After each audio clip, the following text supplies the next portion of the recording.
Disc Centers of America. A call to us can change your life. That call can change your lives. Not only for patients, but you know what? Also for people who make the call to Disc Centers of America. You know, being part of Disc Centers of America has been an amazing experience for me. And actually, one of the things that Dr. Kaplan and Dr. Barr did was finally get me, encourage me to get a book written. This is my first book, What Your Body's Trying to Tell You, If Only You'd Listen. You know, I wrote a great chapter on non-surgical spinal decompression, all from the knowledge that I gained from being part of this group. But that said, I also tell the story in here of a patient. And I am sure as a doctor of Disc Centers of America, you have had similar stories as Michael. He is an attorney. He's in his early 70s. He can't even make it to his mailbox to get his mail. The things he loves to do, he loves to hike, he loves to fish, he loves to hunt. He couldn't even get out and garden in his yard. He had been everywhere, done everything, and of course, he comes to see me, and we are able to get him back out hiking in the mountains of the Pacific Northwest, fishing in Alaska, and hunting. As a matter of fact, he finally, after 25 years, got his first moose tag. He went out, stalked, hunted, field dressed, and brought in his first moose. That's amazing. And it's those kind of stories that I know each one of you experienced. But this next story I want to tell you is about a patient named Paul. Paul's in a wheelchair. He's been there for 12 years. When he came into my office, I'll be honest with you, I would have never even considered seeing him had I have not known and learned what I learned from being part of Disc Centers of America. Here's Paul's story.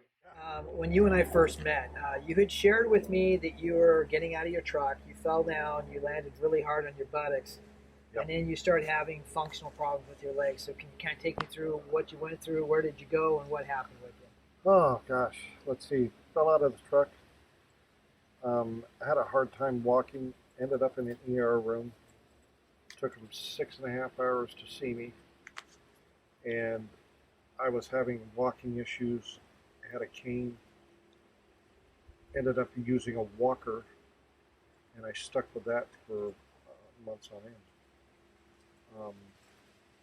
Lived in Tacoma, and I finally came back up this way because I knew the hospitals up here a little bit better than the ones down there, and ended up going to the University of Washington for treatments. Yeah. And then, so what kind of treatment were they doing, and what were they sharing with you?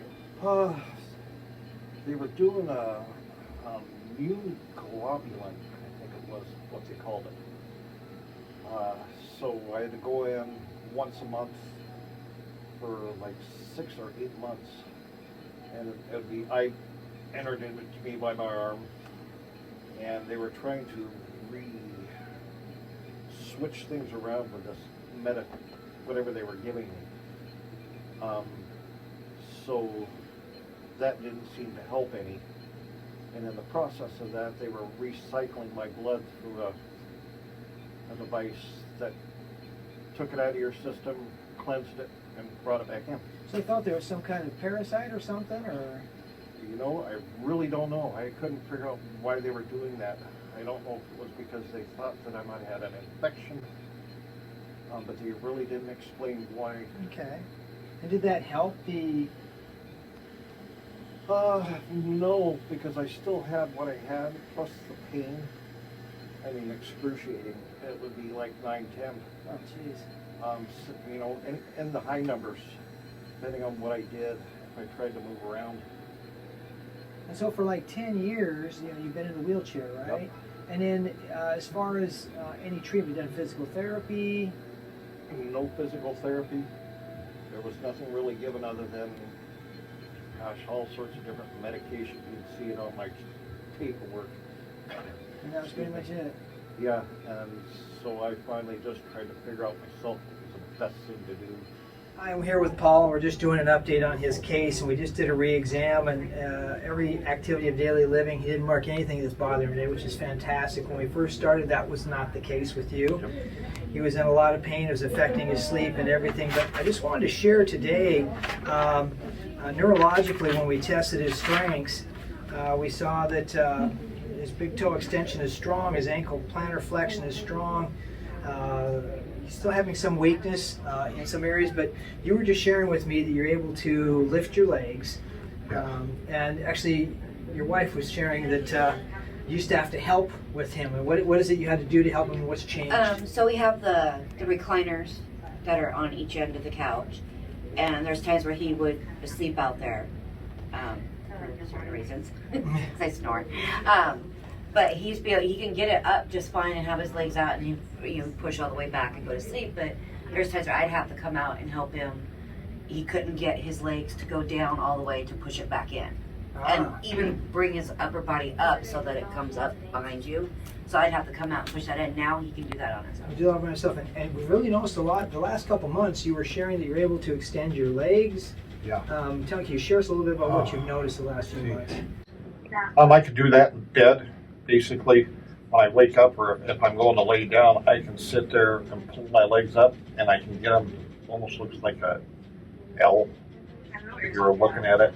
And I can put them back down and slide them back down and basically bring them back up into a V and pull them back up again. And you couldn't do that before? No, that was very, very difficult to do. And also when he gets into bed, he used to, after, just like you saw him when he got up on there, he had to pick up his legs and move up. Now he doesn't necessarily have to, unless he's had a long day. Now he can literally just pick them up and get into bed and so move. Like this. And a lot of times when he'd readjust himself, he'd have to move his legs with his hands. So we're seeing the change in strength. We're seeing an increase in strength. Yeah. And you've started using your walker a little bit more too. Yeah. And I think you shared one of the biggest concerns was confidence, because your foot drag and trip, and that's of course a falling concern. Right. But now you're feeling much more confident because there's better function. Yeah, I'm not as scared. And they thought you had certain conditions called CIPD, and then they had you on some medications, and the thought process was if that was the diagnosis that you would respond, but you never did respond to that treatment. No, I never responded to it, and they had me on many different drugs. So, to summarize what's happening with Paul has what's called CIDP, which stands for Chronic Inflammatory Demyelinating Polyradiculoneuropathy. In essence, his autoimmune system is attacking the myelin sheath of his nervous system, and you've seen that in the lumbar plexus and even to some degree in the brachial plexus. But what UW and what Harborview, which by the way, they are top facilities in the region, what they didn't take into consideration is what could be done to be helping him with the massive protruding discs that were present in the lumbar spine, impacting his life. What we have seen with Paul is nothing short of a miracle. Here's a guy, when I first met him, that was in diapers. He couldn't control his bowel and his bladder. He was actually having bowel movements every 4 to 7 days. He's now having them every single day. He could not control the bladder, was having incontinence issues, couldn't even tell when he had to go, and now he's in full control of that. He was only able to sleep for an hour and a half a night. He was in agonizing pain. That's completely gone. He's sleeping through the nights with absolutely no pain. He's able to get himself up onto his bed. He's actually begun seeing massive functional changes. He's able to, at the higher setting, do his bicycle riding in a position where he couldn't even have the strength to do that before. He's also able to go in the reverse direction, which is incredible because that's something that neurologically he was unable to perform.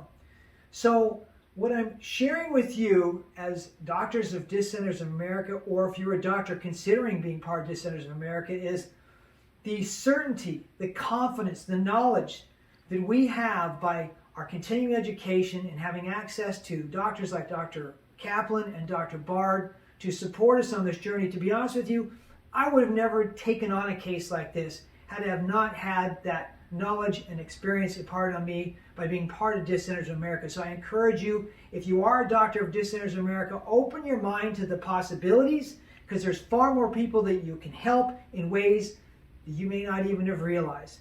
And if you are not a member of Disc Centers of America, don't hesitate another moment, because this is life-changing stuff, and you can be part of making a huge difference on a way that you couldn't even have considered before. Disc Centers of America, a call to us can change your life.